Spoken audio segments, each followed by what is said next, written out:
인류의 스승 석가모니 공자 소크라테스 예수 어떻게 살라고 하는가 32번째 순서가 되겠습니다. 석가모니의 가르침 1이라고 하는 소재가 붙어 있고요. 모두 5개의 질문으로 이루어져 있습니다. 자, 문제를 먼저 읽어보도록 하겠습니다.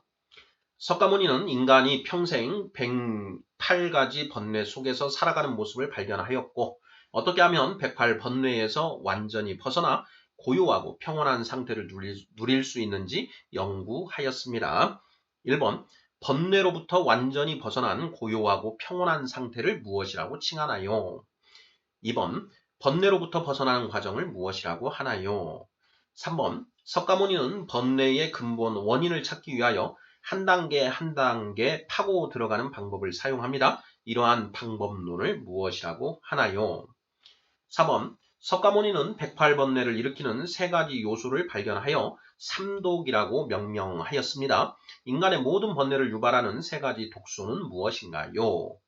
5번 석가모니는 더 나아가 삼독을 일으키는 원인을 찾아 들어갔고 가장 근본적인 원인을 찾아냅니다. 그것은 무엇인가요? 자, 이렇게 해서 모두 5개의 질문으로 이루어져 있습니다. 자, 우리는 지금 이제 인류의 스승 석가모니 공자 소크라테스 예수 과연 이 스승들은 어떻게 살아야 한다고 주창하셨는가? 라는 것에 대해서 이제 살펴보고 있는데요. 석가모니의 이제 가르침의 그 정수들에 대해서 이제 본격적으로 살펴보는 이제 그런 순서가 되겠습니다. 자, 1번부터 답을 찾아가 보도록 하겠습니다. 자, 석가모니는 인간이 평생 108가지 번뇌 속에서 살아가는 모습을 발견하였고 어떻게 하면 108번뇌에서 완전히 벗어나 고요하고 평온한 상태를 누릴 수 있는지 연구하였습니다. 자, 맞는 내용인가요? 틀린 내용인가요? 예, 맞는 내용이지요. 석가모니 부처님의 이 가르침의 이 출발점은 이제 바로 이렇게 요약을 하면 거의 뭐 90점 이상 되지 않을까 이런 생각이 듭니다. 자, 석가모니는 인간이 평생 108가지 번뇌 속에서 번뇌하며 살아가는 모습을 발견하였고 어떻게 하면 이 108가지 번뇌에서 108번뇌에서 완전히 벗어나 고요하고 평온한 상태를 누릴 수 있는지 연구하셨다라는 것이죠. 예. 자, 1번입니다. 번뇌로부터 완전히 벗어난 고요하고 평온한 상태를 무엇이라고 칭하나요? 번뇌로부터 완전히 벗어나서 고요하고 평온한 상태, 이 고요하고 평온한 상태에 들어가는 것이 궁극의 목적이다라고 지금 이제 우리가 먼저 살펴봤는데요. 이 고요하고 평온한 상태를 무엇이라고 하는가? 4글자로 열반적정이라고 표현을 한다라는 것이죠. 열반적정입니다. 적정, 열반적정. 열반이라는 표현도 많이 들어보셨을 것이고, 이제 적정이라고 하는 표현은 이제 좀 덜 들어보셨을 것 같은데요. 열반적정이라는 이 4글자의 뜻은 무엇이냐? 열반의 경지는 모든 모순을 초월한 고요하고 청정한 경지이다라는 것을 일컫는 말이다. 이렇게 국어사전을 찾아보면 되어 있습니다. 자, 1번 번뇌로부터 완전히 벗어난 고요하고 평온한 상태를 무엇이라고 칭하나요? 열반적정. 이렇게 답하시면 되겠습니다. 2번 번뇌로부터 벗어나는 과정을 무엇이라고 하나요? 108번뇌 속에서 끊임없이 계속 반복되는 그 번뇌 속에서 살아가게 되는데 자, 그 번뇌로부터 벗어나는 과정을 무엇이라고 하는가? 자, 2글자로 해탈이라고 표현하죠. 해탈. 자, 해탈을 국어사전에서 찾아보면요. 첫 번째, 굴레의 얽매임에서 벗어남 이렇게 되어 있고요.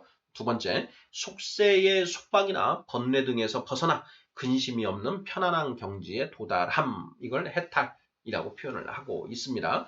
그 해탈이라고 하는 그 표현은 풀 해자에 이제 벗어날 탈자, 탈출할 때 탈자인데요. 벗어나는 그 과정, 이제 프로세스의 의미가 조금 뉘앙스가 이제 풍겨나는 것 아닌가 이렇게 생각을 하고 있습니다. 3번 보겠습니다. 석가모니는 번뇌의 근본 원인을 찾기 위하여 한 단계 한 단계 파고 들어가는 방법을 사용합니다. 이러한 방법론을 무엇이라고 하나요? 자, 이 답은 좀 생소하실 수 있습니다. 이제 불교 공부를 좀 하셔야만 이 표현이 이제 그 알 수 있는 표현인데요. 정답은 연기법이라고 합니다. 연기법. 예. 번뇌의 근본 원인을 찾아 들어가기 위해서 한 단계 한 단계 양파의 껍질을 하나하나 이렇게 벗겨내듯이 근본의 원인을 찾아가는 그런 방법, 이러한 방법론을 연기법이다라고 하는데요. 자, 연기가 무슨 뜻인가? 이제 불교 사전에는 모든 과보는 인연에 따라 일어난다. 세상의 모든 사물이나 현상들이 무수한 원인과 조건의 상관계를 통하여 일어나는 것을 일컫는 말이 바로 이 연기라고 하는 표현이다라는 것입니다. 우리가 이제 원인과 결과, 인과 관계라는 이제 이런 표현을 쓰는데요. 어떤 일이 일어날 때에는 그 일을 일어나게 하는 원인이 반드시 존재하게 된다라는 것입니다. 그래서 어떤 일이 계속 이게 연쇄적으로 그 작용이 일어나는데 최초의 원인을 찾아 들어가는 방법이죠. 이것으로부터 파고 들어가서 양파 껍질을 벗기듯이 한 단계 한 단계 들어가서 근본 최고 원인, 양파 속에 있는 가장 그 속 알맹이까지 도달하는 이런 방법을 이제 연기법이다. 이렇게 이해를 하면 얼추 맞을 것 같은데요. 우리가 나비 효과, 버터플라이 이펙트라고 하는 그 표현을 우리가 들어보지 않습니까? 뭐 예를 들어서 한국 서울에서 나비가 날갯짓을 하면 뉴욕 맨하탄에서 교통사고가 일어난다라든가 이런 이 한국 서울에서 나비가 날갯짓을 했는데 그것이 이런 연쇄 과정을 통해서 미국 뉴욕의 맨하탄에서 그 교통사고가 일어나는 뭐 이런 것까지 그걸 추적해 들어갈 수 있다. 그런데 이걸 거꾸로 해서 그 미국 맨하탄에서 일어난 그 교통사고의 원인을 거꾸로 추적해서 한국의 나비가 날갯짓을 한 것까지 이렇게 찾아오는 그 역추적하는 그 과정을 연기법이다라고 이렇게 이해를 하면 얼추 맞지 않을까 이런 생각을 해봅니다. 이 연기법과 관련해서 불가에서는 이제 12연기, 12가지 연기라는 이제 표현이 있는데요. 이것도 좀 우리가 좀 상식을 늘리는 차원에서 알아두면 좋을 것 같습니다. 불교 사전에 이렇게 쓰여 있습니다. 과거에 지은 업에 따라서, 업보라고 하죠. 업에 따라서 현재의 과보를 받으며 현재의 업에 따라서 미래의 과보를 받는 12가지 인연을 12연기라고 한다라는 것입니다. 불교에서는 3계라는 표현을 쓰죠. 우리가 전생과 현생과 그 다음에 다음 생에 이생이라는 게 있지요. 자, 그래서 과거, 현재, 미래의 생 이것이 모두 다 연결되어 있다라는 것이 이제 불교의 어떤 세계관입니다. 그래서 과거에 지은 전생에 지은 그 업보에 따라서 현재의 그 이 생애가 결정되고 또 현생에서 쌓은 그 업보에 따라서 미래의 그 내생이 결정된다라고 하는 것이 이제 이 불가의 이제 3세라고 하는 이제 그런 표현인데요. 자, 이것과 관련해서 이제 12연기가 이제 그 이론적으로 체지가 되어 있습니다. 12가지 연기에 이제 12가지가 있는데요. 무명, 행, 식, 명색, 육군, 촉수, 애취, 유생, 노사까지 해서 이 12가지 이 연기 인연이라고 하는 이걸 이제 이론적으로 이제 그 전개를 합니다. 한번 12연기라는 것, 그 용어를 기억하시고 그 다음에 그 내용들은 한번 이렇게 공부를 해보시면 어떨까 싶습니다. 자, 3번 석가모니는 번뇌의 근본 원인을 찾기 위하여 한 단계 한 단계 파고 들어가는 방법을 사용합니다. 이러한 방법론을 무엇이라고 하나요? 연기법이라고 한다라는 것이죠. 자, 4번 문제입니다. 석가모니는 108번뇌를 일으키는 3가지 요소를 발견하여 삼독이라고 명명하였습니다. 인간의 모든 번뇌를 유발하는 3가지 독소는 무엇인가요? 석가모니는 인간이 평생 108가지 번뇌 속에서 살아가는 모습을 발견하였고 어떻게 하면 이 108번뇌에서 완전히 벗어나 고요하고 평온한 상태를 누릴 수 있는지 연구하였습니다. 라고 우리가 이 시작에서 점검을 했는데요. 이 108가지 번뇌를 일으키는 원인을 파고 양파 껍질 벗기듯이 벗겨갔다라는 것이죠. 그래서 그 안쪽까지 도달해 보니까 거기에 3가지 독이 있더라. Three poisons. 이렇게 됩니다. 3독이 있더라. 그 3독이 무엇인가 하는 것입니다. 3독, 탐진치인데요. 3독, 불교 사전을 보면 사람의 착한 마음을 해치는 3가지 번뇌이다. 욕심, 성냄, 어리석음, 이 3가지를 독에 비유하여 이른 말, 이렇게 해서 3독을 해설을 하고 있습니다. 여기에 보면 욕심과 성냄, 어리석음, 이것을 욕심부릴 그 탐욕할 때 탐자에다가 그 다음에 그 번뇌할 때 이 진짜 성내다, 예, 진노하다라고 할 때 그 진짜이죠. 성냄. 그 다음에 어리석을 치자, 예, 무지하다라고 할 때 그 어리석을 치자를 해서 예, 이 3가지 탐진치를 3독이라고 한다라는 것입니다. 뭐 이 정도 표현들은 좀 우리가 좀 상식적으로 좀 알아두면 좋을 것 같습니다. 5번 문제입니다. 석가모니는 더 나아가 삼독을 일으키는 원인을 찾아 들어갔고 가장 근본적인 원인을 찾아냅니다. 그것은 무엇인가요? 하는 질문입니다. 자, 이 답을 알고 계시면 이제 상당히 수준이 높으시다고 평가받을 수 있을 것 같은데요. 무엇인가요?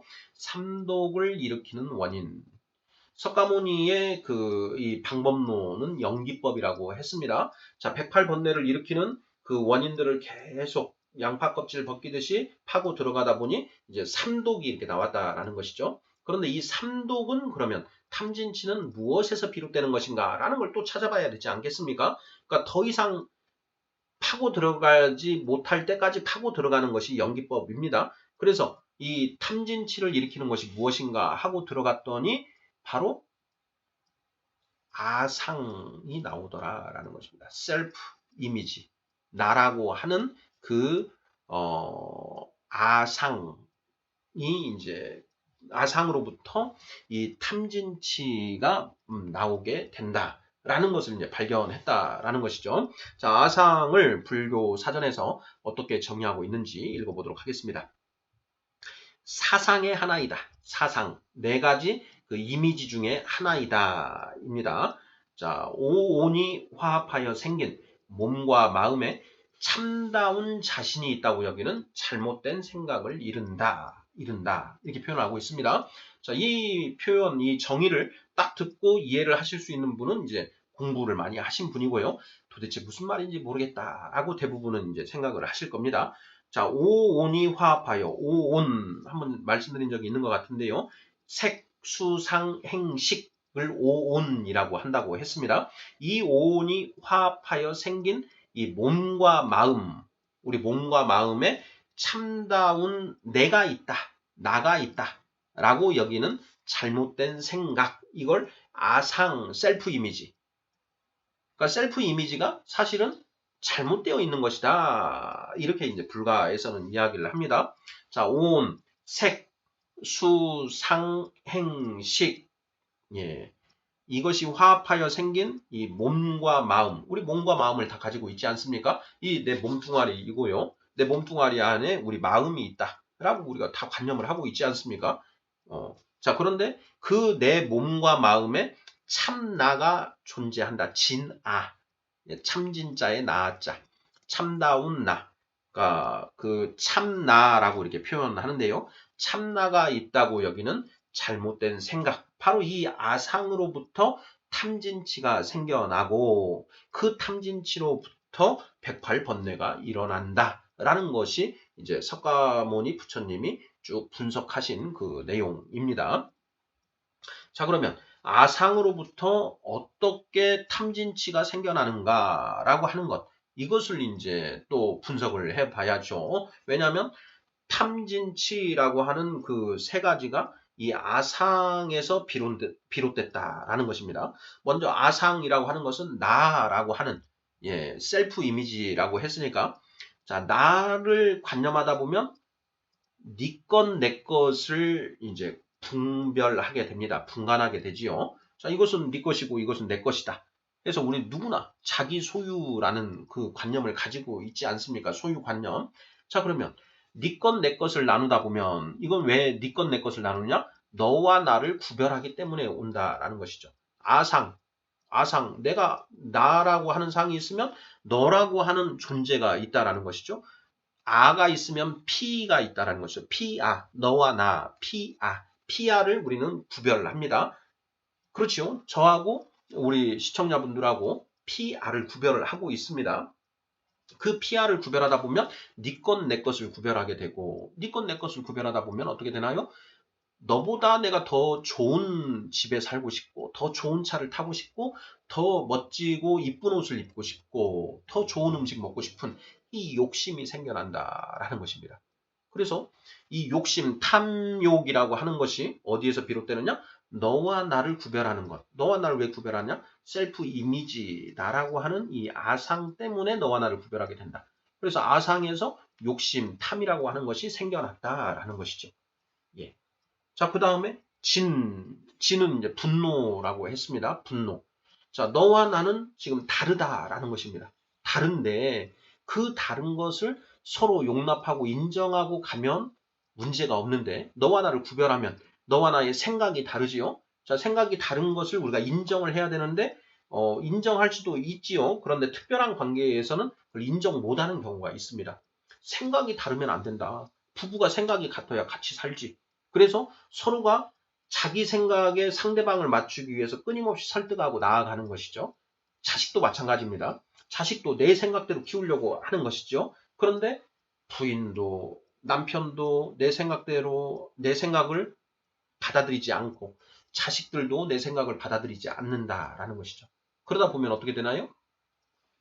화가 나죠. 예.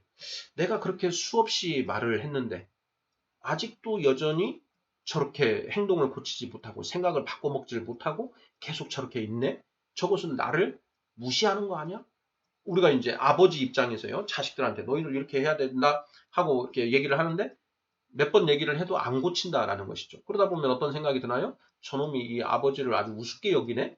이놈 자식이 한번 혼을 내야 되겠다. 이런 생각이 들지 않습니까? 그러면서 어떤 계기에 또 똑같은 그런 상황에서 뭔가를 얘기를 했는데 똑같이 반응이 안 좋다. 그러면 불같이 화를 내게 되죠. 예. 이게 바로 이제 분노인 것입니다. 자, 그 다음에 치는 어디에 어떻게 어리석음인데요. 이 어리석음이 왜 아상으로부터 비롯되는가? 이 문제가 이제 우리가 추론을 해 가기가 좀 어려울 수 있는데요. 저의 추론은 그렇습니다. 너와 나를 구별하고 너는 이렇게 생각하고 나는 이렇게 생각한다. 이거죠. 그러면 우리가 내 생각이라고 하는 것을 고집하게 되어 있습니다. 내 생각과 다른 사람의 의견을 충분히 받아들이고 그걸 충분히 생각하고 내 생각을 고쳐나가고 수용하고 하면 좋은데 우리 인간은 그러지를 않습니다. 내 생각을 꽉 쥐고 살지요. 우리가 나이가 먹으면은 이제 자기 나름대로 고집이 굉장히 이제 있습니다. 내가 한번 내 삶의 그 여정을 통해서 이것이 옳다라고 생각한 어떤 그 주관이라고 하는 것이 확립이 되면 절대 안 바뀝니다. 예. 아마 많이 경험해 보셨을 것 같거든요. 아버지, 어머니하고 이제 우리가 얘기를 나누다가, 이건 정말 저건 아닌데, 해서 그 아버지 그거 잘못 생각하시는 거예요? 어머니 그건 잘못 생각하시는 거예요? 이건 이런 것이 맞지 않을까요? 수없이 얘기를 해도 안 바뀝니다. 사람의 그 생각을 바꾼다라는 게 정말 힘든 일이죠. 부부관계에서도 마찬가지입니다. 우리 부부가 부부싸움을 하는 이유가 뭐냐면 서로 생각이 안 맞아서 싸우게 되지 않습니까? 그런데 그 싸움을 수없이 반복해도 상대방이 생각을 바꾸지를 않습니다. 바로 그것 때문에 서로 이제 분노하고 막 이제 치열한 그런 각축전을 벌이다가 이제 이혼까지 하게 되는 파탄을 맞이하게 되는데요.